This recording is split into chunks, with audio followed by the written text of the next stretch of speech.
नमस्कार, मैं अफसार आलम और आप देख रहे हैं केबी लाइफ न्यूज़। आज चांद प्रखंड अंतर्गत जिगना में संत शिरोमणि रविदास जयंती समारोह मनाई गई, जिसमें मुख्य अतिथि के रूप में सासाराम संसदीय क्षेत्र के सांसद मनोज राम उपस्थित रहे।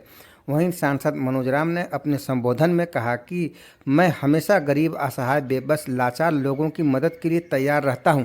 आगे उन्होंने क्या कुछ कहा, देखिए केबी लाइफ न्यूज़ की खास रिपोर्ट। अवसर पर एक बार फिर से आप सबको मैं बधाई देता हूं, बहुत बहुत शुभकामना। मित्रों, मैं आप सबको बताना चाहता हूं कि मैं गांव-गांव इसलिए चल रहा हूं। अब 4000 गांव है, आप लोग समझ सकते हैं।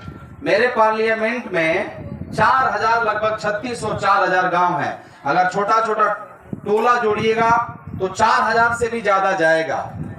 एक सांसद एक साल में 4000 गांव नहीं घूम सकता है। मैं देखा है वो भैया कुर्सी फेंक के चले गए। उन्होंने बोला हमारा गांव में चलिएगा। हमने बोला कि चलेंगे, 4 अप्रैल के बाद हम आपके गांव में भी चलेंगे। सर, जैसा पता चला है कि आप यहाँ पे उपस्थित हुए हैं रविदास जयंती के शुभ अवसर पर, तो रविदास जी का सर सपना था कि सारे लोग एक समानता की धारा में रहें। क्या ये संभव हो पाएगा? होगा, क्या नहीं होगा भाई, बहुत मतलब आधा से अधिक हो चुका है। आपको ये पता होना चाहिए कि हमारे संतों के संत शिरोमणि रविदास जी का जो कहना था कि ऐसा चाहूँ राज में सबन को मिले अन्न, छोट बड़ सब संग बसे रैदास रहे प्रसन्न। मैं मित्रों बता रहा हूँ कि यही हमारे महापुरुषों का वाणी था। अगर ये देश अभी भी टिका हुआ है ना, ये आसमान टिका हुआ, ये पृथ्वी टिका हुआ, ये हवा बह रहा है, तो ऐसे संतों का यही बाणी है जो अभी तक ये देश को संभाला है। तो देश तो कब का बर्बाद हो गया होता। आप देख ही रहे देश में क्या चल रहा है। एक तरफ जाति धर्म संप्रदाय का बात चल रहा है, लेकिन एक तरफ हमारे संतों का, हमारे महापुरुषों का, हमारे भगवानों का ये जो बाणी है वो अभी भी देश को संभाल कर रखा है। जबकि गुरु रविदास जी ने जाति का घोर विरोध किया था कि सब लोग एक समान है, कोई छोट बड़ ऊंच नीच नहीं है। लेकिन आज समाज में मंच के माध्यम से तो बहुत लोग बोल देते हैं सर, लेकिन दरअसल जिंदगी में ये देखने को नहीं मिलता है। मैं आपको बताऊं, अगर आप अध्यात्म में आइएगा तो मुझे नहीं लगता कि कोई जाति है, कोई धर्म है, कोई संप्रदाय है। अगर इस पृथ्वी पर कोई है तो वो इंसान है। लेकिन फिजिकली अगर आप आइएगा, भारत देश में अगर आइएगा, लेकिन दुनिया का अलग अलग में भी जाइएगा तो बहुत सारे देश हैं जहाँ बहुत सारा डिवाइडेशन है। यहाँ भी है। उस बातों में मैं नहीं जाना चाहता हूँ, लेकिन एक संदेश मैं आपके चैनल के माध्यम से देना चाहूँगा कि जिस गांव में हम रहते हैं, जिस जगह में हम रहते हैं, जो प्यार मोहब्बत भाईचारा, गाँव, ये भारत जो है गाँवों का देश कहा गया।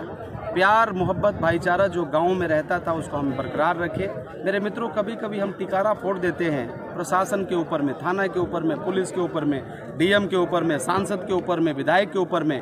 मैं आपको बताना चाहता हूं, आज मैं देखता हूं गांव-गांव में एक भाई एक दूसरे भाई को मारता है, एक जाति दूसरे जाति का खून का प्यासा है। इसको छोड़ना होगा। खाली आप सांसद, विधायक और प्रशासन को कोस करके बहुत कुछ नहीं कर सकते। आपको सुधरना होगा। किस किस गांव-गांव में पुलिस रहेगी, किस किस घर में पुलिस रहेगी, वो भी आप कहिएगा कि हमारे गांव में पुलिस क्यों रहता है, हम चोर लोग हैं। तो मतलब गांव के लोगों को हमें सुधरना होगा, तभी जाके हमारा देश, हमारा गांव और हम जहां रहते हैं वो सुधार। युवाओं के लिए क्या संदेश देना चाहते हैं? युवाओं के लिए मेरा संदेश ये है, नौजवान भाई लोगों के लिए, कि इस बदलते परिवेश में आपको आगे आना होगा। जब हम जहाँ पर हमारी सोच है इस दुनिया का हम सबसे मजबूत देश बने, तो उसमें आपको खड़ा होना होगा। देखिए, युवाओं का हाल बड़ा बुरा है, बेरोजगारी चरम सीमा पर है, लेकिन उस परिवेश में भी हमारे बच्चे जो पढ़ करके मेहनत करके आगे बढ़ रहे हैं, उनको मैं संदेश देना चाहूँगा कि आप धैर्य बनाए रखें। आप कभी भी अपना मतलब संतुलन नहीं खोए। आने वाला दिन में संघर्ष एक चुनौती है, आप उसे स्वीकार करें। क्या बाकी रह गई देखें और सुधार करें। बिन कुछ किए जय जयकार नहीं होता, और संघर्ष करने वालों का कभी हार नहीं होता। संघर्ष करते रहिए, एक ना एक दिन आपका मंजिल, आपको आयाम मिल जाएगा। सर, जो इधर की जनता का सवाल है सर कि बहुत सारी कमियां हैं इस क्षेत्र में, कमी है तो इस क्षेत्र में, उसको लेकर के क्या कहना चाहते हैं? इस क्षेत्र में पानी नहीं है, इस क्षेत्र में किसानों का समस्या है, बेरोजगारी चरम सीमा पर है, गाँव में बहुत सारे लोग रहते हैं जिनको जीने के लिए कोई रोजगार नहीं है, बहुत सारा समस्या है।